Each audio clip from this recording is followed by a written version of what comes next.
Hi friends, வாங்க வணக்கம். எல்லோரும் எப்படி இருக்கீங்க? நல்லா இருக்கீங்களா? சாப்பிட்டீங்களாப்பா?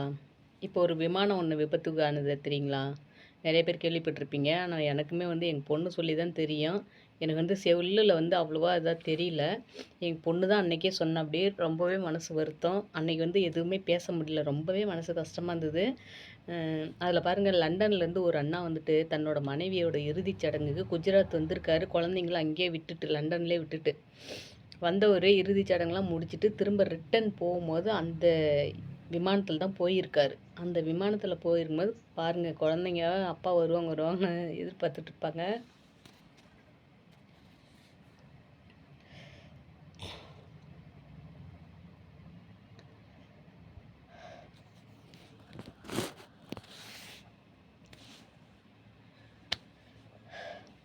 உண்மையாகவே அதெல்லாம் சொல்கிறதுக்கு வார்த்தையே இல்லை.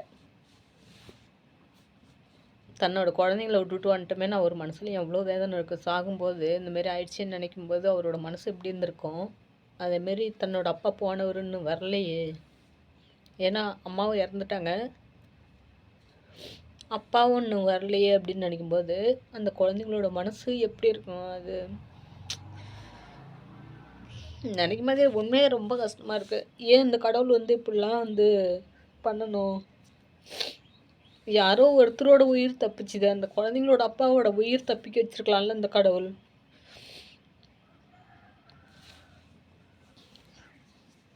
அப்பா, நான் அதெல்லாம் பேசி போடுற மனநிலைமையில இல்லை. ஏன்னா அதெல்லாம் நினைக்கும் போதே ரொம்பவே கஷ்டமாக இருக்குது. நான் அந்தமாரி ஒரு ரொம்ப மனசு கஷ்டமான விஷயம்லாம் பேசுறதில்ல. அந்தமாரி மனசு கஷ்டமான விஷயம்லாம் எனக்கே என்னால் தாங்கிக்க முடியறதில்ல. அதனால் எனக்கு பேசும்போதே கண் கலங்கிடுது. என்னால பேசவும் முடியல. அந்த லண்டனில் இருக்கிற குழந்தைங்களோட நிலைமையை பார்க்கும்போது ரொம்பவே கஷ்டமாக இருக்குது. நிறைய பேர் பணம் அனுப்பியிருக்காங்க. இருந்தாலும் என்ன தான் யார் பணம் அனுப்புனாலுமா, எவ்வளோ பணமாக இருந்தாலுமா, தன்னோட அப்பாவும் அம்மாவும் கூட இருக்கிற மாரி ஒரு வாழ்க்கை வராது. அந்த குழந்தைகிட்ட என்ன சொல்லுவாங்க? அம்மாவும் இறந்துட்டாங்க, அப்பாவும் திரும்ப போக மாட்டார், இறந்துட்டார். அது உண்மையாக அந்த ஒரு விஷயம் மட்டும் எனக்கு சொல்லணும்னு தோணுச்சு. அதுக்காக தான் அந்த வீடியோ போட்டேன். இதுக்கு மேலே நம்ம இருக்கிறவங்க ஒரு அன்பாக பாசமாக நடந்துப்போம். யாரும் ஒன்றும் தூக்கிட்டு போகிறதெல்லாம் இல்லைப்பா. இதே இந்த விமானத்துலேருந்து எத்தனை பேர் செத்துருக்காங்க. இன்னும் ஒவ்வொருத்தரோட குடும்ப நிலவரை பற்றி நமக்கு தெரியல. அதில் யார் வேணாலும் எப்படி வேணாலும் இருந்திருக்கலாம்.